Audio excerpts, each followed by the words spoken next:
아파트 혹은 주택에 대한 매수 심리가 역대 최저다. 그래서 아파트 값이 더 추락한다. 이 말이 사실일까요? 한번 보시죠 뭐. 예, 그러면 사실일지 아닐지 우리가 어느 정도까지는 검증이 되지 않을까 싶습니다. 여러분 일단 이 지표를 먼저 한번 보시죠. 11월 28일 기준입니다. 전국 아파트 매매 수급 지수입니다. 74.4입니다. 74.4. 와, 이것은 여러분 지난주가 75.9였거든요. 75.9에서 74.4까지 떨어진 거예요. 1.5포인트가 빠진 겁니다. 이것은 여러분 74.4라는 이 수치는요. 보시는 것처럼 역대 최저치입니다. 2012년 7월 2일에 아파트 매매 수급 지수를 만들었거든요. 그때부터 집계를 처음 시작을 했습니다.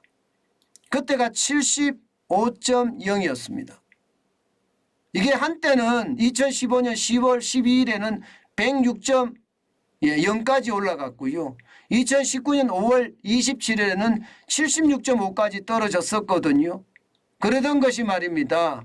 2021년 2월 8일에는 역대 최고치인 115.0까지 기록하다가 11월 28일에는 74.4까지 지금 내렸었다는 거예요. 이게 여러분 기준치가 항상 100입니다. 100보다가 높으면 시장을 굉장히 낙관적으로 보는 거고요. 100보다 수치가 낮으면 시장을 비관적으로 보는 거거든요. 그런데 100보다 낮아도 역대 최저치로 났다는 것은 여러분 시장이 지금도 추락하고 있는데 더 추락할 수도 있다 이렇게 이야기할 수가 있는 겁니다. 그만큼 말입니다. 이 지수가 지금 시장을 더 떨어진다고 말하고 있는 겁니다. 전국만 이런 게 아닙니다. 서울이요? 서울도 마찬가지입니다. 서울도 보시면 11월 28일 현재 말입니다. 66.7까지 빠졌습니다. 지난주만 하더라도 67.9였거든요. 1.2포인트가 빠진 거예요.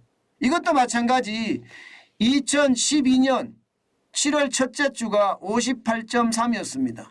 10년 5개월 만에 가장 낮은 수치입니다. 굉장히 빠르게 빠지고 있는 거죠. 그중에서도 말입니다. 많이 빠지는 곳이 노도강입니다. 노도강.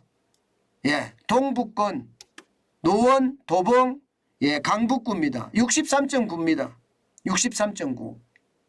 서울 전체 평균이 66.7인데 이게 노도강에서는 63.9까지 빠진다고 하니 시장의 분위기 썰렁하죠. 종로나 용산구도 말입니다. 66.3이에요. 이게 적은 게 아닙니다. 그나마 강남 3구가 75.0에서 74.1로 그나마 명맥을 유지는 하고 있는데 이 숫자도 굉장히 많이 떨어진 숫자예요. 그러면 집값이 더 떨어진다고 봐야 되겠죠.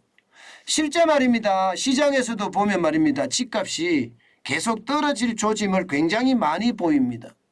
여러분 이 지표 보세요.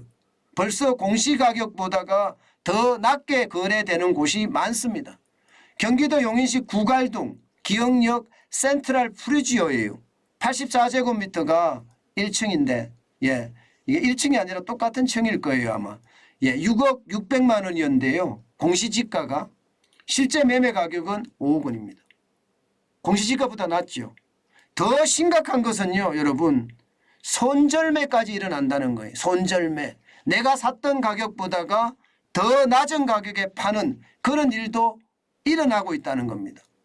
여러분 보시다시피 경기도 하남시 풍산동에 있는 미샤 강변 센트럴자입니다. 여기는 보면 말입니다. 본인이 2021년 1월 18일에 19층을 13억 1천에 샀거든요.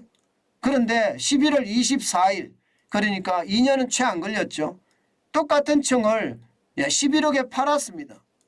2억 1천만 원을 밑지어가면서 말입니다. 여기에다 세금까지 고려를 하면 더 많이 떨어졌겠죠. 아마 더 많이 떨어졌을 겁니다. 이 아파트 말입니다. 최고가 갈 때는 15억까지 갔습니다. 15억 천까지. 그러면 여러분 거래가 지금은 굉장히 적게 일어나기 때문에 이게 일반적이다 이렇게 이해할 수는 없지만 지금 집값이 떨어지는 속도 그리고 급매가 일어나는 가격 그 가격이 현실 가격이 점점 돼 가는 것을 보면서 말입니다. 집값은 더 떨어진다 이런 얘기가 성립이 됩니다. 게다가 더 심각한 것은요. 여러분 직거래 있잖아요. 직거래. 이게 뭐 특수관계인간의 직거래인지 특수거래라고 이야기하는 거 말입니다. 이 직거래는 터무니없는 가격에 거래가 되거든요. 보통 말입니다. 고가 대비 한 30% 낮춰서 이게 직거래가 되는 경우가 많습니다. 아들한테 파는 거라든가 이런 거는 그렇게 낮춰서 파는 경우가 있거든요. 그런데 그 직거래가 지금 어느 곳에서는 현실 가격이 돼가고 있어요. 현실 가격이. 그래서 이게 거래량이 안 받쳐줘서 이게 확실하게 폭락한다 이렇게 단정적으로 말할 수는 없지만요. 점점 말입니다. 공시가격보다가 낮게 거래가 된다든가 손절매 내가 샀던 가격보다가 싸게 판다든가 또 직거래된 가격으로 현실 가격이 점점 수렴한다든가 이런 것을 보면 결국 말입니다. 집값이 더 떨어질 수 있다 이렇게 예상할 수는 있습니다. 저는 시장의 모든 지표가 떨어진다의 방점이 있고요. 떨어짐으로 해서 시장의 지표들은요 오히려 뭐라고 이야기해야 되나요? 지표들이 놀라고 있다. 그렇게 생각을 할 수 있습니다. 무슨 말이냐? 결국 떨어지는 그런 지표들 우리가 보면 그 지표들을 보면 놀란다는 뜻입니다. 여러분 부동산은요 제가 늘 말씀을 드립니다. 이게 언제 어느 때 얼마만큼 빠질란지 뭐 주식시장도 마찬가지고 아무도 모릅니다. 분명한 것은요 빠지고 있다는 사실입니다. 제가 있는 문정동 법조타운도 말입니다. 이게 베란다까지 다 튼 쉽게 말하면 사무실 27평형이 된다고 합니다. 그게 15억까지 갔었거든요. 15억. 지금요 거의 4억 넘게 내렸습니다. 4억 넘게 내렸어요. 굉장히 많이 내렸습니다. 이제 사무실로까지도 옮겨 붙었거든요. 물론 다 그렇지는 않습니다. 보통 한 12억 13억 정도 이렇게 되는 게 일반적인데 그렇다고 하더라도 2, 3억씩은 지금 빠졌잖아요. 그죠? 그러니까 시장은 어느 누구도 예측하지 못하기 때문에 늘 예의주시하면서 시장을 똑바로 쳐다봐야 됩니다.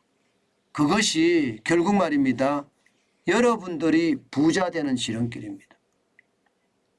언제 어느 때 다시 치고 올라갈지 그것은 아무도 모릅니다. 현재까지 지표들은 전부 다 떨어진다에 집중이 되지만 앞으로 또 다른 지표가 나오면 달라질 수도 있고 순식간에 돌변하는 게 부동산 시장이잖아요.